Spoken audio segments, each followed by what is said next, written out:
quiero agradecerle a todos ustedes y a todos los que hay en el teatro y los que quieren entrar y no pueden, la presencia en estas jornadas.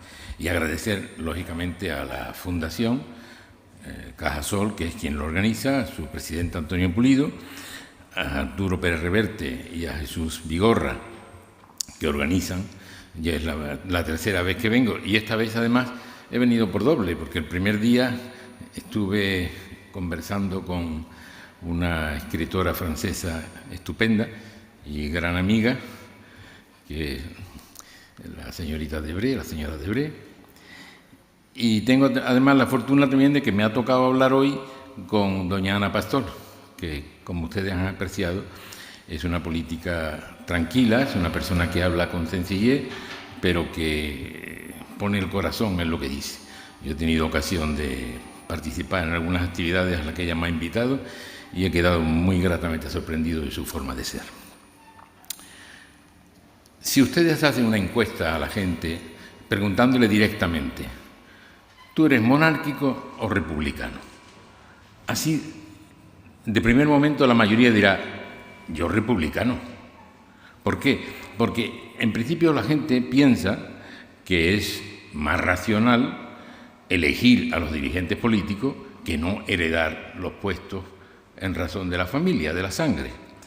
Pero claro, eso no es una razón suficiente, hay que saber conocer la realidad, los datos de la realidad, conocer las circunstancias, porque estos que dicen ¡viva el rey! Y ya se creen que son monárquicos, o aquellos que dicen ¡viva la república! Y ya son republicanos, generalmente no saben lo que es la monarquía ni lo que es la república. Entonces yo quiero hacer una apelación a la historia, porque la historia nos proporciona una información, más elementos de juicio que nos protegen del ridículo de hablar sin fundamento.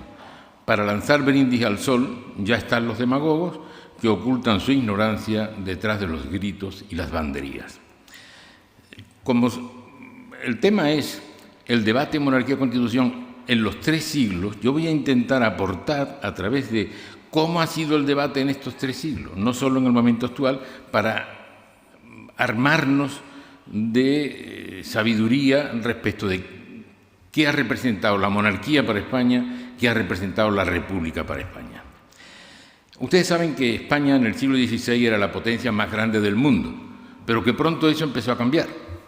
Ya en el año 1600 aparece un memorial firmado por González de Cellórigo que dice estos tiempos son peores que los anteriores. En realidad era una remembranza de lo que dijo el poeta Jorge Manrique en el siglo XV, que a mi parecer todo tiempo pasado fue mejor.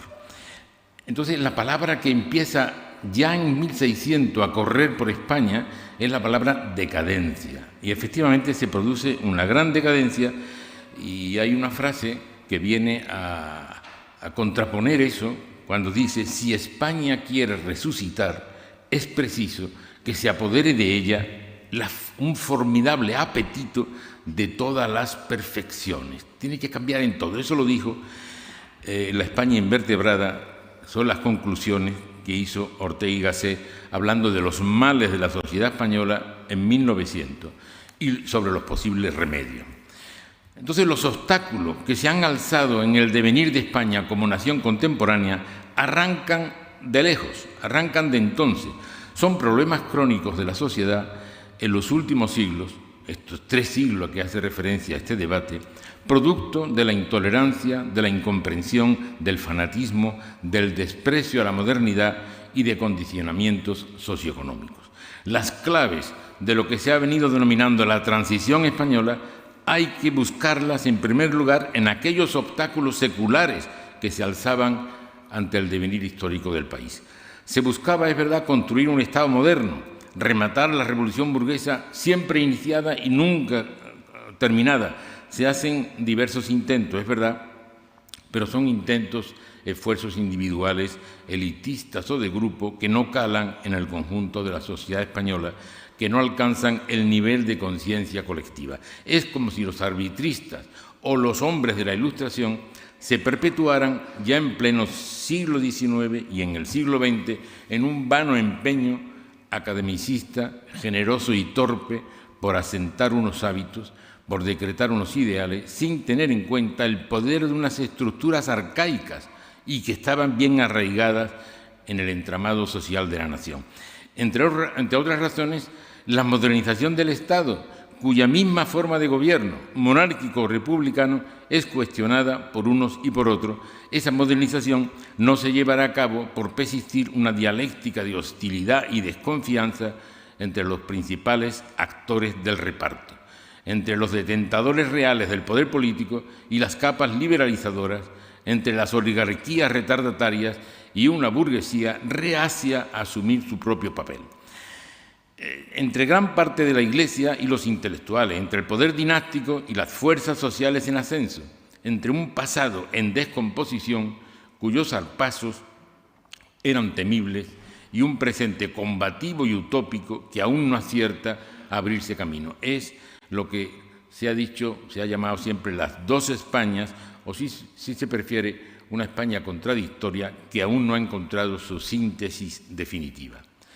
Es cierto que la generación del 98 y la institución libre de enseñanza fueron representantes importantes como eslabones en los intentos contemporáneos de modernizar España, pero surgen al mismo tiempo cirujanos de hierro y apóstoles del irredentismo y con su mejor voluntad los intelectuales de la Segunda República fracasan en su didactismo ilusionado y se ven desbordados por una cruenta guerra civil que no es sino la trágica culminación de 2 siglos de incomprensiones y escaramuzas irresueltas.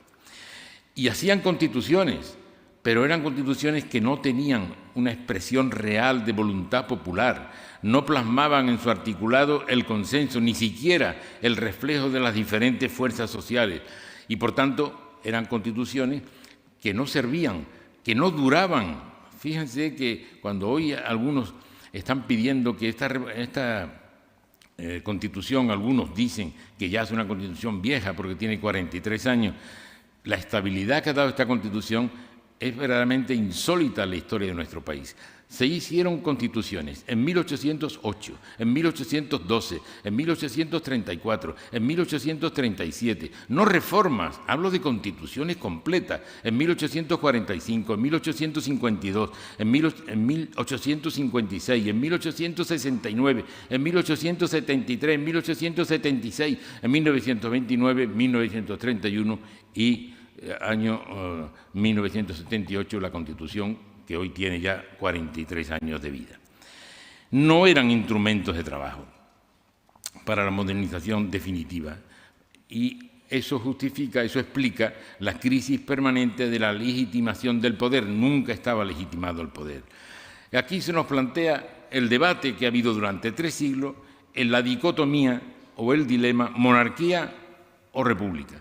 Esta contraposición no es nueva, esto deriva de la definición que en 1513 hiciera Nicolás de Maquiavelo en su importante libro El Príncipe. Él afirmaba allí que todos los estados son repúblicas o principados. Usó el término latino, pero después, cuando escribió discursos sobre la primera década de Tito Livio, lo cambió por el término griego monarquía. Todos los estados son, diría ahora, repúblicas o monarquía. Sería mucho más tarde, con la Revolución Francesa, cuando se fija el carácter de monarquía igual a absolutismo, autoritarismo, y república igual a libertad, democracia. Esta distribución de la dicotomía monarquía absolutista, república democrática, sufrirá un quiebre importantísimo con los efectos y las consecuencias de la Primera Guerra Mundial. Pero no adelantemos acontecimientos. Si nos atenemos a la evolución histórica de la organización del poder en nuestro país y considerando cuáles son los sujetos de derecho en cada época, distinguiríamos claramente 2 períodos, uno que va del siglo X al siglo XVIII y otro del XVIII hasta nuestros días. Es en el siglo X, con el concepto definitorio del rey teorizado por los godos, cuando el sujeto de derecho, el único sujeto político soberano, es el rey. Comienza la figura del rey con un sentido de propiedad, de dominio. Es el señor propietario, el que domina, a lo que después se añadirá la noción de dinastía, o sea, que se hereda. El rey es el propietario, pero es también el pater familia del derecho romano. Se afianza el poder del rey al establecer como jefe de grupo, como la persona que por designio de Dios tendrá una atribución dinástica en el poder. Así se entendía entonces. Hoy nos cuesta mucho trabajo entender al rey como ministro de Dios en la tierra, pero eso va a cambiar radicalmente en el siglo XVIII, cuando aparece una serie de intelectuales radicales y moderados de las dos clases, que en 1808 se ven ante la responsabilidad de administrar el hundimiento de la monarquía de Carlos IV y Fernando VII, los dos rehenes de Napoleón Bonaparte. Mediante la elaboración de una constitución, la de 1812, de San Fernando y Cádiz, darán un salto histórico magnífico, la construcción de un nuevo sujeto político soberano, que no es el rey, que es España. Existe el rey. Es una construcción conceptualmente republicana, que le da la soberanía a España, pero conserva huellas de la monarquía. Una contradicción más de los constituyentes doceañistas, que pretendiendo la importación de los valores de la Revolución Francesa, no se atrevían a decirlo con claridad, porque España estaba ocupada por las tropas napoleónicas y ellos mismos, los redactores de la Constitución, estaban sitiados por el ejército francés. Así, Argüelles, al que le encargan el discurso preliminar a la Constitución, Argüelles se inventa que todo lo que se dice en esta Constitución que estaban ellos redactando, todo estaba ya en las leyes españolas, en los fueros, en las cortes medievales. Completamente falso. Estaban tomando los valores de la Revolución Francesa y no podían decirlo por esta otra razón que acabo de decir. Ellos dicen, literalmente dice, nada ofrece esta comisión en su proyecto que no se halle consignado del modo más auténtico y solemne en los diferentes cuerpos de la legislación española. Dice en las leyes fundamentales de Aragón, de Navarra, de Castilla, un argumento totalmente alejado de la verdad, porque hasta allí, hasta ese momento, era el rey el soberano, el único sujeto político. Y en el artículo 2 de la Constitución de 1812 se dice literalmente, la nación española es libre e independiente y no es, ni puede ser, patrimonio de ninguna familia ni persona. Es un giro copernicano, pero no terminan de hacerlo por esa situación en la que se encuentran. Y además empieza a aparecer, desde la primera guerra carlista, de 1833 al 40, empiezan a aparecer falsos sujetos intermedios de tipo territorial, intentos de nuevos soberanos, Vizcaya, Navarra, el concepto de la Hipaccionada, Cataluña, Aragón, que de manera gradual van exigiendo la formalización como sujetos políticos de pleno derecho.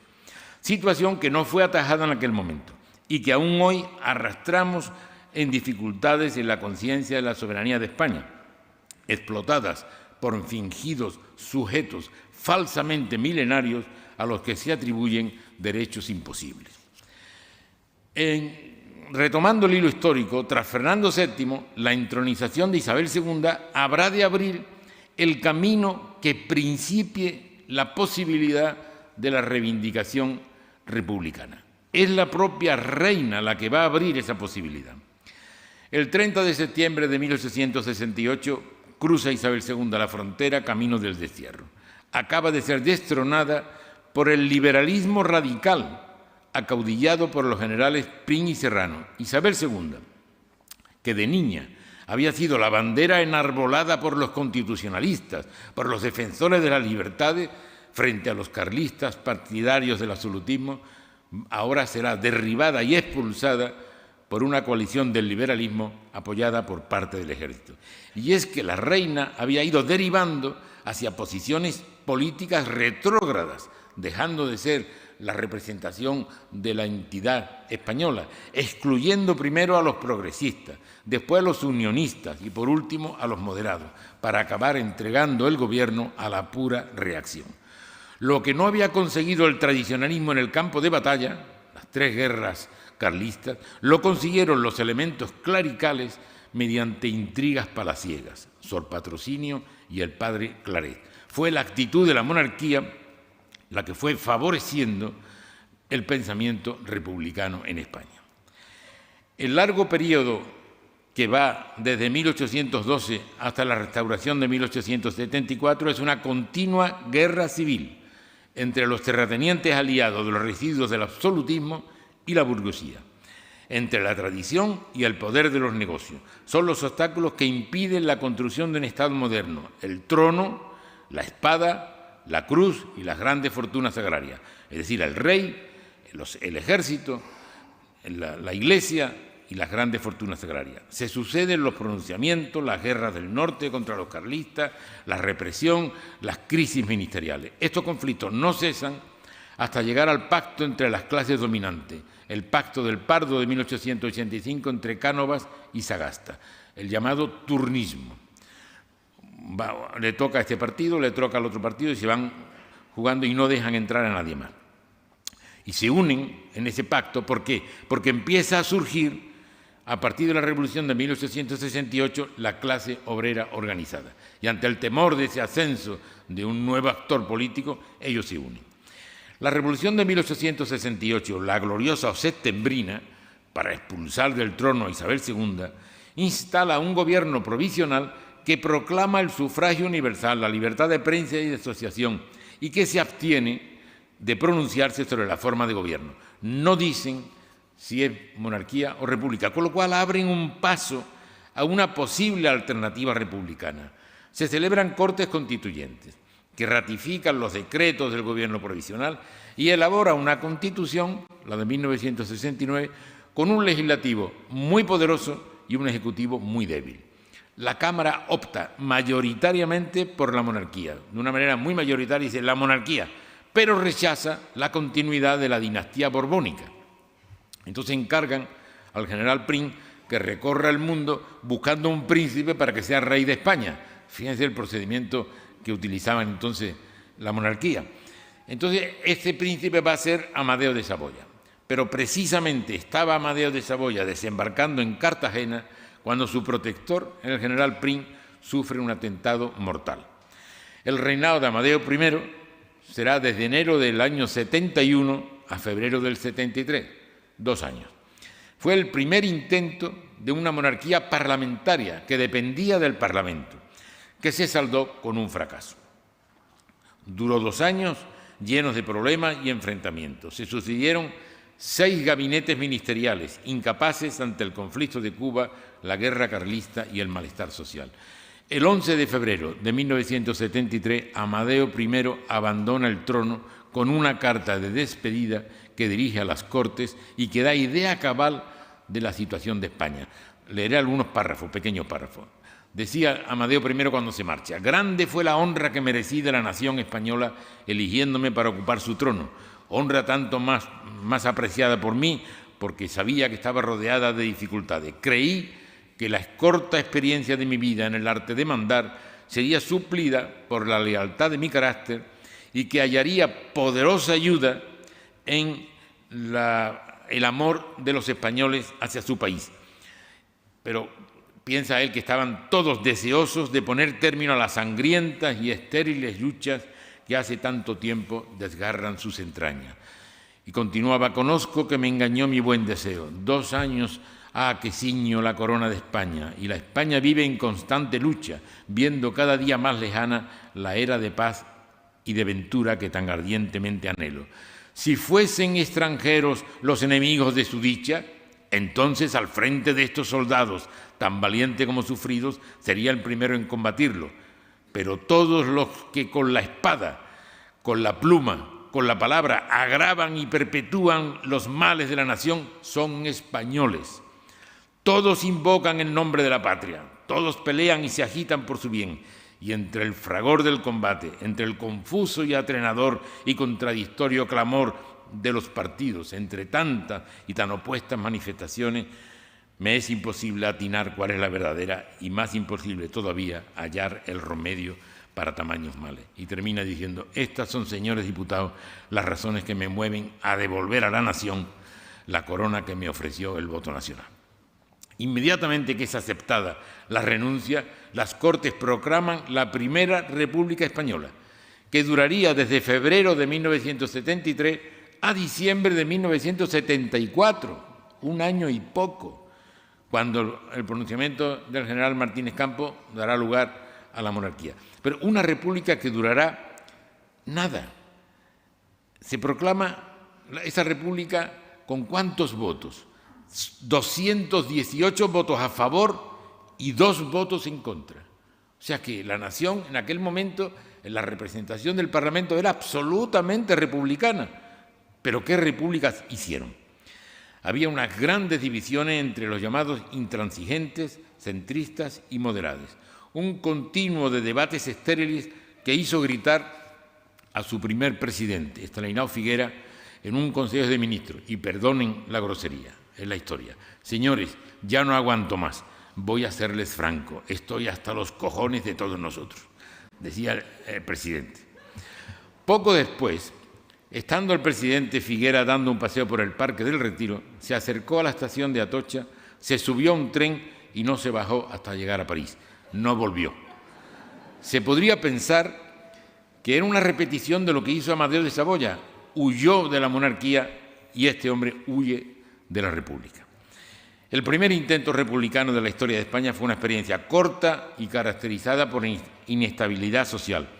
En los primeros 11 meses se suceden 4 presidentes del Ejecutivo: Figueras, Pi y Margall, Salmerón y Castelar, todos del Partido Republicano, hasta que el golpe del general Pavía acaba con esta república que llamaban República Federal y da paso a la República Unitaria, bajo el general Serrano, líder del Partido Constitucional.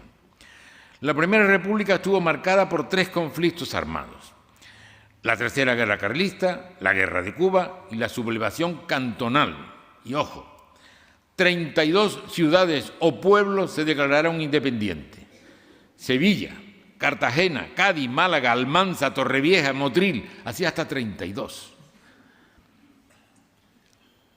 Para lo que pasa hoy, para las cosas que pasan hoy, podía uno tener un poco de recuerdo de estudiar esta situación. Claro, en esta situación se sucedieron 8 gobiernos en el plazo de 22 meses. Los gobiernos duraban una media de 2 meses y medio. Y había ministros que eran nombrados, eran cesados a las 9 de la mañana, se nombraba a otro a las 10 y por la tarde se cesaba el que se había nombrado y se volvía a nombrar al que habían cesado por la mañana. Desde luego, nos hace imposible hablar de éxito de aquella primera experiencia republicana. Pero no quiero obviar otro aspecto, y es que desde el comienzo los dirigentes, los intelectuales conservadores, se afanaron en crear la idea de la forma republicana como un gobierno absolutamente denigrado. Castelar, Menéndez y Pelayo. Tanto ha sido así en nuestra reciente historia que aún hoy mantiene el diccionario de la Real Academia Española una acepción, la sexta, que dice, para el término república: república, lugar donde reina el desorden.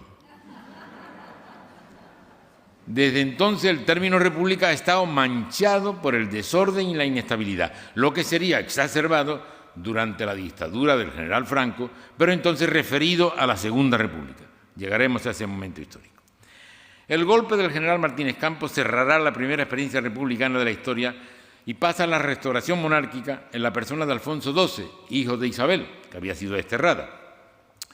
La prematura muerte de Alfonso XII hace que le suceda su hijo póstumo, Alfonso XIII, que tras un largo periodo de regencia de la madre, Cristina de Habsburgo-Lorena, cuando ya es mayor de edad, será declarado nuevo rey.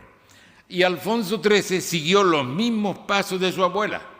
Quiso intervenir en la vida política y terminó apoyando un golpe de Estado a la dictadura del general Primo de Rivera. Pues bien pronto la convocatoria de unas elecciones municipales para el día 12 de abril de 1931 se sustanció con un claro triunfo de las candidaturas opuestas a los partidos dinásticos. 2 días más tarde, el 14 de abril, el rey renuncia al trono y se proclama la Segunda República. En la madrugada del mismo día, el rey depuesto saldrá de España por el puerto de Cartagena hacia el exilio. De nuevo es la monarquía, el rey, quien impulsa la creación de la República. Un pequeño excurso para conocer cuáles fueron históricamente la posición de los partidos políticos, porque se da a entender que la monarquía es de los partidos de la derecha y la república de los partidos de la izquierda. Veámoslo con un poco de detalle, brevemente. Los partidos conservadores se dividían en dos. Había una mayoría de ellos que eran propensos a la monarquía. Algunos incluso eran partidos dinásticos, directamente ligados al rey. Pero había otros partidos conservadores de la derecha que eran republicanos, los llamados partidos republicanos, que eran partidos burgueses, que eran conservadores, y que parece, para muchos hay una confusión ahí. Ahora, ¿y los trabajadores? ¿Y el movimiento obrero que nace? ¿Era republicano o era monárquico? A final del siglo XIX, el movimiento obrero se organiza en un partido político, Partido Socialista Obrero Español, en 1879, y en dos sindicatos, Unión General de Trabajadores, 1888, y la CNT, 1910. Estos partidos, estos sindicatos, no tienen entre sus prioridades la institucionalidad de la forma de gobierno. No les interesa si el país se gobierna desde la institución monárquica o la republicana. Sus preocupaciones se centran en la mejora de las condiciones de vida de los trabajadores y campesinos, que en muchos casos era infrahumana, y en el proceso de organización de la clase obrera. Para la izquierda de entonces, lo que importa es la libertad de expresión y de asociación, la democracia y la posibilidad de participar en la formación de la voluntad nacional mediante elecciones libres y limpias. Cuando un grupo de obreros intelectuales funda el Partido Socialista, redactarán dos programas, el programa máximo y el programa mínimo. En ninguno de los dos programas aparece una referencia a la institucionalidad ni de la monarquía ni de la república como forma de gobierno. Más tarde, cuando en el Congreso de 1888 se reforma el programa, tampoco aparece referencia alguna a la aspiración republicana. Y los socialistas se negaron durante muchísimo tiempo, reiteradamente, a hacer alianza con los partidos republicanos, porque esos partidos, que eran de la burguesía, para los socialistas, eran una fracción burguesa sedienta de poder político. Y a ellos no les importaba el tema de la superestructura política, si monarquía o si república. Lo que querían era democracia. Esa actitud hostil de los socialistas respecto a los republicanos va a cambiar cuando resulta que en las elecciones había tal cantidad de pucherazo que por primera vez se ponen de acuerdo los socialistas y los partidos republicanos en concertarse para vigilar las mesas, donde haya un republicano que vea que no le quita las actas a los socialistas, donde hay un socialista que no le quita las actas a los republicanos. Es el primer acuerdo, pero mientras tanto los socialistas se definían como accidentalistas en relación con la forma de gobierno. Quería con ello decir que el hecho de que la organización del Estado estuviese fundada sobre una monarquía o una república era un puro accidente respecto de lo que verdaderamente era importante, el respeto y la garantía de la democracia y la libertad. Pero lo que va a hacer cambiar verdaderamente a la posición es cuando suceden los acontecimientos de Barcelona, oponiéndose, la Semana Trágica, oponiéndose a los reservistas que vayan a la guerra de Marruecos. Pero antes, en 1903, la Agrupación Socialista de Madrid aprobó por mayoría una proposición autorizando a sus agrupaciones locales a pactar alianzas con los republicanos. Se apoyaban en nuevas consideraciones que llamaban ellos novedosas para los socialistas, en las que expresan que, atención, que aunque el republicanismo no es el objetivo del partido, la república puede ser un paso favorable a la consecución de los objetivos del partido. Y se añade una frase que parece existencialista. Dice, porque el ser socialista no excluye ser republicano. Hay que decir que, oye, no hay incompatibilidad, podría usted ser republicano. O sea, en esa actitud estaban. Pero como digo, la Semana Trágica, llegándose los reservistas a la guerra de Marruecos, se hace una manifestación contra ello y que termina en una insurrección contestada por el gobierno con una dura represión. Se contaron 78 muertos, 500.000 de heridos, 112 edificios quemados, 80 eran religiosos, se detuvo a millares de personas con 175 penas de destierro, 59 cadenas perpetuas y 5 condenas a muerte, que fueron inmediatamente ejecutadas. El más conocido es el pedagogo fundador de la Escuela Nueva, Francisco Ferrer Guardia. Esta actitud del gobierno monárquico aproxima de nuevo a la idea republicana. Entonces ahora los socialistas, a la vista de lo que ocurre, deciden en 1918 establecer por primera vez la aspiración republicana. En realidad lo dicen a la contra. Dice que entre la aspiración política, económica y financiera, el socialismo establece la abolición de la monarquía. No habla tanto de la llegada de la república, sino la abolición de la monarquía. Pero fíjense que habían pasado 39 años, casi 40 años, desde la redacción del programa máximo del PSOE hasta llegar el momento en que defiendan la existencia de la república, y a partir de ese momento el PSOE ya defenderá la república. Y así la izquierda, y muy especialmente los socialistas, serán el principal valedor de la Segunda República, una alternativa que ilusionó a gran parte de los españoles y que, como sabemos, tuvo una corta duración a causa de un golpe de Estado militar que condujo a una cruel guerra civil y una larga dictadura. Al finalizar la dictadura con la muerte del tirano, el país entero está ante un momento decisivo, cuando el destino vacila y se exige el mayor compromiso de los ciudadanos. ¿Qué va a ocurrir? ¿Volverán los españoles a sucumbir de nuevo en una tumba de enfrentamientos y muerte? ¿O por el contrario se encontrará el camino del acuerdo que abra un futuro de concordia y libertad? La respuesta a estos interrogantes fue la transición política que culmina en la constitución del consenso. No fue fácil.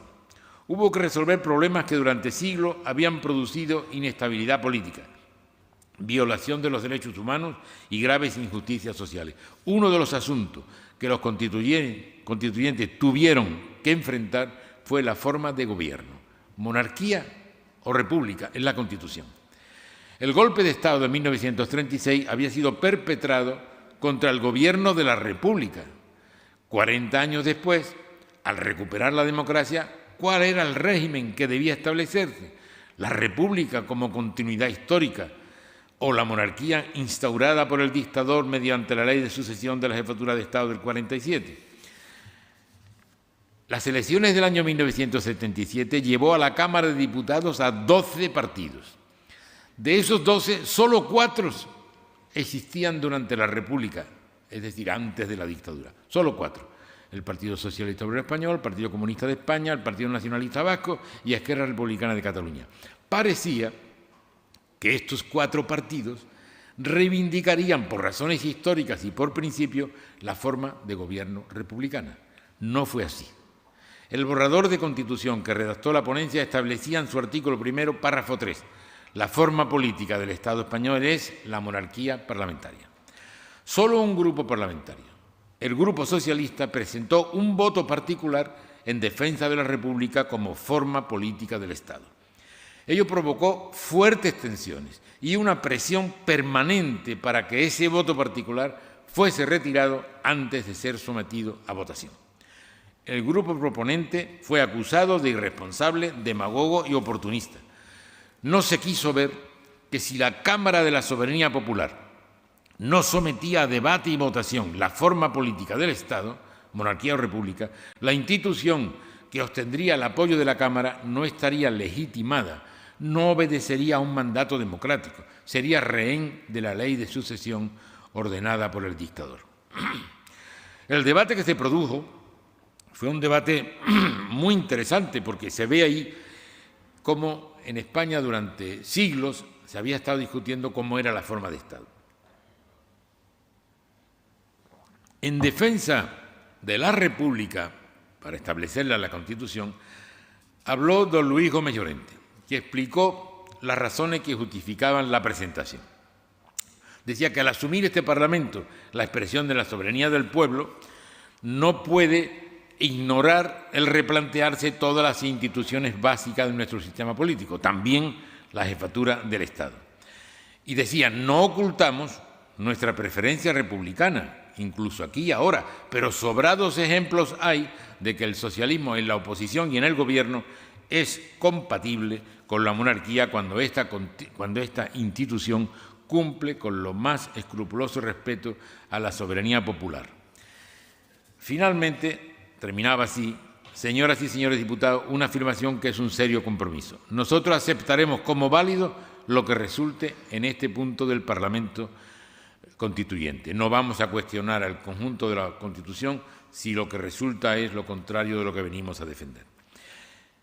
Claro, después habló el representante del Partido Comunista, don Santiago Carrillo, que dijo: debo confesarlo con sinceridad, los comunistas abrigábamos no solo reservas, sino una evidente hostilidad a la figura del jefe del Estado, que aparecía como la heredera de la pasada dictadura.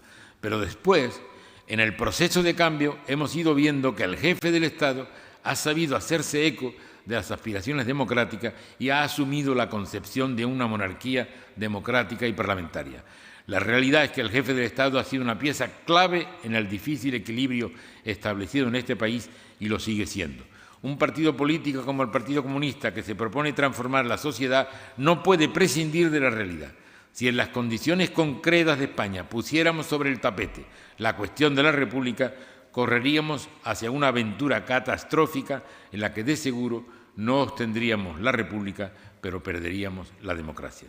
Por estas razones, sucintamente expuestas, los comunistas, en aras de la democracia y de la paz civil, vamos a votar el artículo 1 del proyecto constitucional tal como viene, es decir, la monarquía. Y afirmamos que mientras la monarquía respeta la Constitución y la soberanía popular, nosotros respetaremos la economía. Después del debate se procedió a la votación y el voto particular republicano fue rechazado por 13 votos a favor y 22 votos en contra. La cuestión quedaba zanjada, a expensas de que el proyecto de Constitución fuese votado en referéndum. Llevado a referéndum, fue aprobado por casi el 90% de los españoles. De aquí que no sea aceptable la cantinela que repiten algunos de que la forma política del Estado nunca se votó. Falso. Se sometió a una doble votación en el Congreso de los Diputados y en el referéndum popular. Es la monarquía que ha sido sometida, la única que ha sido sometida al refrendo del pueblo. Durante los 3 siglos en que se produjo este proceso de decadencia, la monarquía formó parte del cuarteto que impedía la construcción de un Estado moderno y democrático. Ya lo he dicho, el trono, la espada, la cruz y las grandes fortunas agrarias. La transición democrática, de la que abominan algunos falsos progresistas, produjo un cambio trascendental. El trono, lejos de suspender la libertad, ha sido garantía de la democracia. Basta recordar cómo recibe todos los poderes de un dictador y él dice que no lo quiere y que quiere una democracia. Basta recordar cómo en la noche del 23 de febrero del 81, cuando el monarca tiene la llave para mantener la democracia, y era su deber, o dar pábulo a los golpistas, arrasando con la libertad, defiende la democracia. Y la espada, los militares, están hoy en la posición que marca la Constitución. La Iglesia ha venido junto a los demás actores políticos apoyando la democracia, aunque a veces da algún ramalazo que parece lo contrario. Y las grandes fortunas agrarias ya no tienen papel político, hoy son las grandes fortunas de los impresionantes medios de comunicación las que tienen un intento permanente de influencia política. Y quiero terminar contestando a la pregunta, ¿monarquía o república? ¿Cuál es el problema? El problema está en los prejuicios, en la inercia mental de las personas que se niegan a procesar los datos de la realidad. Cuando los hechos de la realidad cambian, yo cambio mi punto de vista. ¿Usted qué hace?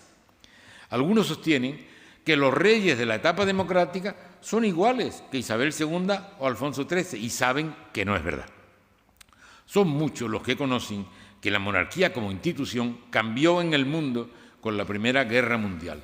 De las 3 grandes familias absolutistas reinantes en Europa central y oriental, ninguna sobrevivió a la crisis. Tras la guerra, la Primera Guerra Mundial, sucumbieron el Imperio ruso, el Imperio austrohúngaro y el Imperio alemán, además del Imperio otomano.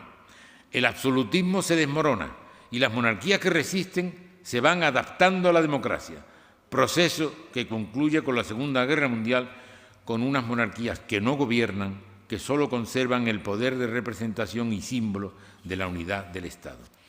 Las monarquías absolutas se hacen democráticas y al mismo tiempo, después de la Segunda Guerra Mundial, aparecen muchas repúblicas autoritarias en el entorno político y geográfico de la Unión Soviética. Más tarde aparecerán también repúblicas autoritarias en los países de Hispanoamérica. Esta realidad incita a preguntarnos, ¿puede alguien sostener que la República de Corea del Norte es más democrática que la monarquía de Suecia? La Rusia de Putin funciona como una monarquía absolutista, mientras que Noruega, una monarquía, funciona como una república. Aquella distinción clara entre monarquía, absolutismo, república, democracia, hoy no se mantiene en pie, pues hay monarquías absolutistas y democráticas y hay repúblicas absolutistas y democráticas. Toda esta evolución histórica la conocen los que hacen bandera principal del derribo del monarca, pero no les importa el monarca, porque el objetivo es la abolición de la Constitución y saben bien que en la estructura constitucional la supresión de la jefatura del Estado es pieza capital para cambiar el régimen democrático constitucional. Algunos, además, han elaborado una visión idealizada de la Segunda República, probablemente como reacción a la infame denigración a la que la sometió el franquismo. Creen algunos que fue una república de clase, pero no es verdad, fue una república de colaboración de clases, trabajadores y burguesía. Piensa que fue una república revolucionaria, pero no lo fue, fue reformista y no fue homogénea, tuvo distintas etapas, como mínimo 4, y aquel bienio negro, por ejemplo, representó todo lo que odian los republicanos sobrevenidos. Una prueba de los prejuicios que dominan la aproximación a este debate, monarquía o república, es lo ocurrido cuando el rey Juan Carlos I abdicó. Era precisa la aprobación de tal decisión por el Congreso. Alguna fuerza política se opuso a la abdicación del rey como muestra del rechazo a la actuación del monarca. Algunos diputados de otros partidos intentaron imitarlo como señal de una actitud rebelde y progresista. El argumento era chusco: estoy tan descontento con su actuación que no le dejo que se vaya. Luego están las conductas personales de los que ocupan tan alta magistratura del Estado. Sobre el rey Juan Carlos cayó una lluvia de críticas por su aventura en una cacería. Ahora se abate otra tormenta, esta vez financiera. Quiero solamente decir 2 premisas que son necesarias. La transparencia es una exigencia democrática para todos y nadie debe confundir los actos merecedores o no de sanción con los servicios políticos prestados a la nación. La conclusión que se podría sacar de esta ya larga exposición es que es buena cosa mantener las creencias, los principios, que en gran número de personas significará que es más razonable la elección que la herencia, pero que en todo caso todas las ideas políticas son compatibles con una monarquía y con una república, si estas instituciones respetan la libertad y la democracia de los ciudadanos.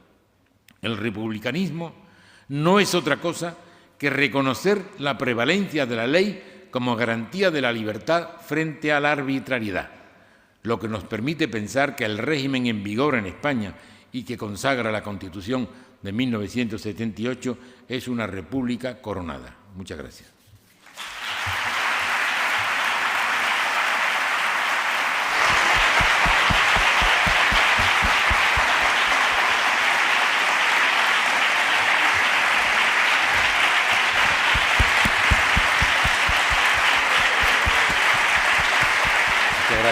Muchas gracias.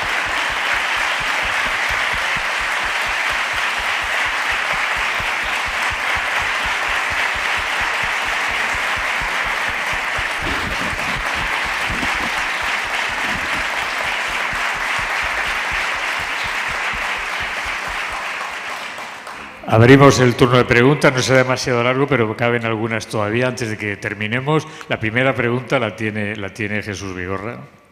Bueno, por ir a una cosa así más mundana, ayer en el funeral que se hizo en homenaje, el homenaje que se hizo al duque de Edimburgo, apareció la reina Isabel II de la mano del príncipe Andrés, de su hijo Andrés, que es ahora mismo el más denostado, el más criticado, salido del país. ¿Qué le parece Bueno. ¿O cómo interpreta esa decisión de la reina? Y eso podría ser entiendo la pregunta. Pensable en nuestro país. Sí, entiendo la pregunta. Vamos a ver. La reina de Inglaterra lo que ha hecho es decir, ¿qué estamos? ¿A setas o a Rolex? Ya se recuerdan ustedes este chiste de dos que van a buscar setas y uno dice, oye, que aquí hay un Rolex. Y dice, deja, estamos a setas o estamos a Rolex. La monarquía, ¿estamos en la monarquía o no? Porque lo que ha hecho es decir, oye usted, yo le he quitado a los honores militares, no sé cuántas cosas, pero cuando hay que venir a un funeral que ha muerto su padre, representa a la nación y se acabó el problema. ¿Qué ocasión hemos perdido en España? El otro día discutimos, en la primera sesión aquí, el primer día, discutimos qué hacer con el rey Juan Carlos, si puede volver, no puede volver. ¿Qué ocasión para mandarlo a ese funeral con la reina Sofía, representando a España? ¿Qué ocasión para enseñar que, oye, la monarquía hay que medirla en valores de apoyo a la nación y luego, personalmente a cada uno, la condena que deba recibir o no recibir? Claro, hubiese sido fantástico, porque además hubiese dado una lección también a un juez británico que andan con un lío diciendo, no, es que no pertenece a la familia real. Si hubiera visto entrar por el pasillo a Juan Carlos con doña Sofía, hubiera tenido que replantearse ese argumento. Yo creo que las monarquías y todas las jefaturas de Estado, la República también, tienen que estar por encima de la cuestión personal, aunque sea muy importante la personal y se hagan todos los pronunciamientos y condenas necesarias. Pero, hombre, o usted es la reina o no es la reina. Yo creo que hubiese sido una ocasión extraordinaria para hacer las cosas bien. Bien, preguntas del público. ¿Que alguien tiene el micrófono ya? Aquí, por favor. ¿Dónde está? Bueno, buenas tardes, me llamo Rafael. He visto que lo tiene escrito, a lo mejor sería bueno que se lo pasase a Monedero, que a lo mejor le interesa la información. ¿Y la pregunta cuál es? Y la pregunta es, ¿monarquía o república? Yo creo que no es el problema es una oligarquía de partidos que impide que haya libre elección de candidatos y que haya además una disciplina de voto. ¿No se podría eliminar eso? Se está refiriendo ahora al sistema de votación en el Congreso de los Diputados y el Senado. La Constitución ya lo tiene eliminado. No hay voto, no hay mandato. El diputado puede votar exactamente lo que él crea que debe votar. Luego lo que pasa es que los partidos políticos han establecido unas multas al que no atiende lo que le dicen que tiene que votar. Pero esas multas, es absolutamente claro que en un tribunal las gana siempre el diputado que haya votado su propia posición y no la que le hayan dicho. Ya está en la Constitución que no hay mandato, no hay voto de mandato. Los diputados son absolutamente libres, lo que pasa es que si luego se agrupan y quieren votar todos lo mismo, esa es su opción. Lo que no tiene sentido, no es constitucional, es que se multe a un diputado porque ha votado una cosa distinta a lo que le ha dicho su partido. Eso no es constitucional. Por este sector, una pregunta. El micro aquí. María Fidalgo Casares, periodista. Hola. Una pregunta cortita, un poco trágica y otra más apasionante. La trágica. Ese señor que está en la fotografía, el militar que enarbola la bandera republicana, don Pedro Moino Díaz, capitán de ingenieros. Ese señor que está con pasión levantando la bandera republicana, apoyando al ejército, la proclamación de la República, en agosto es asesinado, en agosto del 36, es asesinado en la cárcel Modelo. Pero la pregunta, ¿cuál es? La pregunta es la reflexión de cómo una persona que está apoyando a la República con esa pasión, luego la propia República lo fagocita y desaparece. Y la segunda pregunta, que es más bonita, como republicano socialista, como ferrolana, la historia del busto enterrado de Pablo Iglesias Pose, que sé que usted tuvo un papel importantísimo en su recuperación. Ya está. Sí. Vamos a ver. No sé qué dice que es asumido por la República. No, mira, yo le voy a contar una historia, una doble historia, que puede servir para responder a esa pregunta. Cuando nosotros, quiero decir, los que habíamos luchado contra la dictadura, a la muerte, a la aproximación de la muerte del dictador, a partir del 14 de julio del 74, que es cuando anuncia lo de la flebitis, supimos que había una posibilidad de ponernos de acuerdo para que no se repitiera la historia macabra de este país con los que procedían de los que nos habían perseguido. Nosotros teníamos una prevención sobre aquellos que habían sido marchados al exilio, encarcelados, que habían estado en campos de concentración, y yo, que tenía mucha relación con el exilio español, me preocupé de ir inmediatamente a hablar con todos ellos, que nos dijeran si podíamos dar ese paso. Y todos pusieron un énfasis total: adelante, que nuestros nietos no pasen nunca más por lo que pasamos nosotros. Hacer ese pacto, claro que sí. Otra anécdota.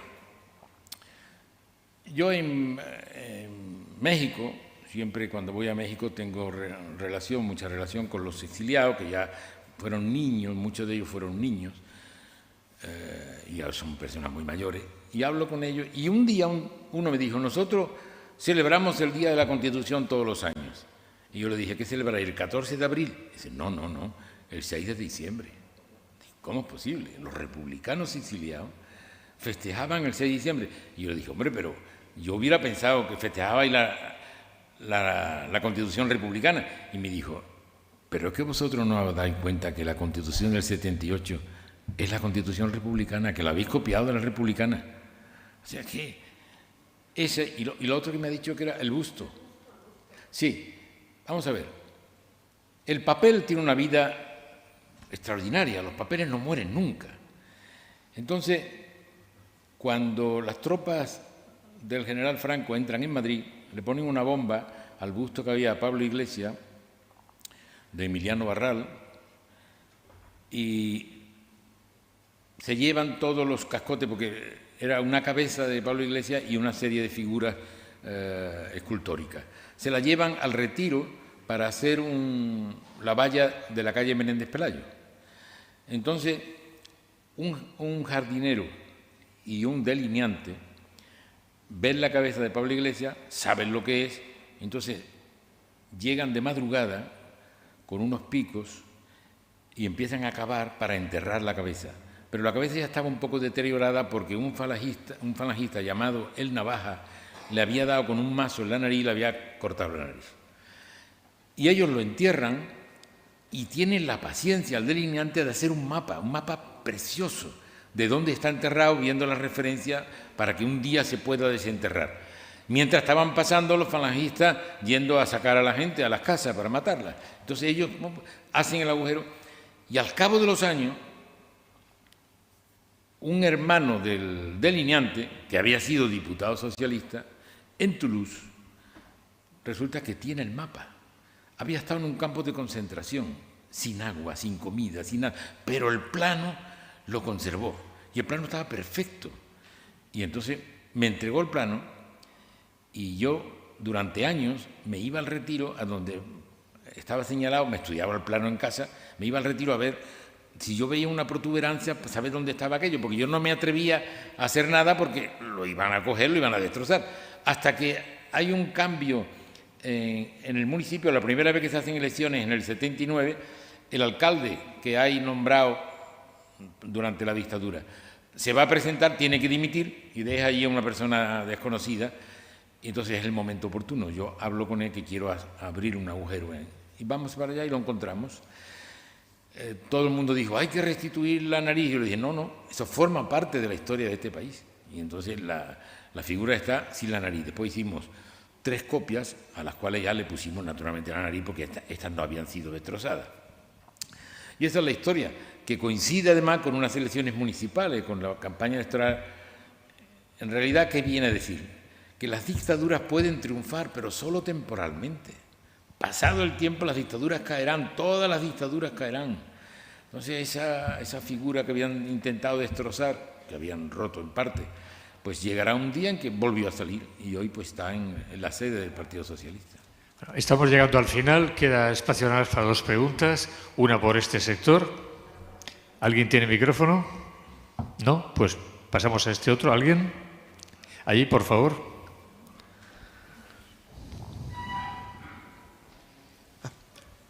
Hola, buenas tardes. Hola. Después del repaso histórico que ha hecho acerca de de cómo se han ido sucediendo las monarquías y repúblicas en España. Si se diera el paso actualmente de iniciar un proceso para una república en nuestro país, ¿qué consecuencias políticas podría tener todo ese proceso? Bueno, no es un proceso. Significaría que alguien presenta una reforma de la Constitución que iría al Pleno del Congreso.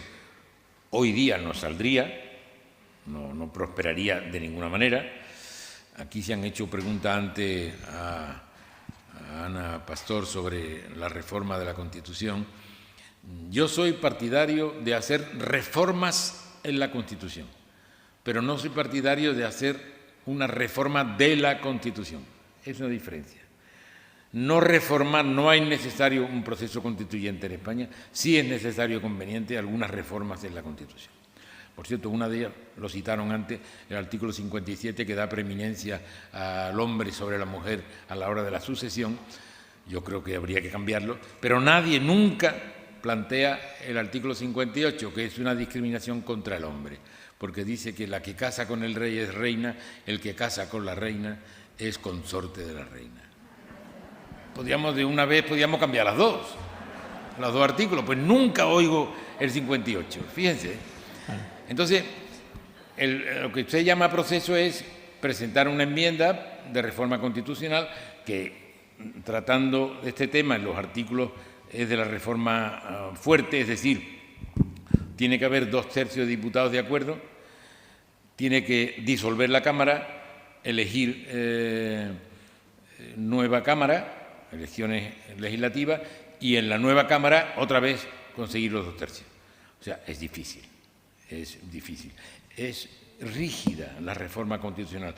Y algunos protestan porque es rígida, pero claro, no miran la otra contrapartida. Y es que la Constitución española no tiene ni una sola cláusula de intangibilidad, ni una sola. O sea, quiero decir, en Francia, en Alemania, en Italia, hay artículos que dicen, estos artículos no se pueden tocar. No hay reforma. Alemania tiene 20 artículos. Estos 20 artículos no se pueden tocar. En España se puede tocar todo, desde el artículo 1 hasta el artículo 169, todos. Claro, si se puede abrir todo, pues por lo menos tiene que haber una cierta rigidez. Si no hay rigidez, entonces tendría que haber cláusula de intangibilidad. Una reforma que yo pondría es la cláusula de intangibilidad de la unidad territorial. No puede haber propuestas. Esta la tiene Francia, la tiene Alemania, la tiene Italia, tiene muchos países. Y aquí, como proveníamos de una dictadura, 93, pero el 65 es mucho a la hora de exigir una votación de 2/3. No sale ni de broma.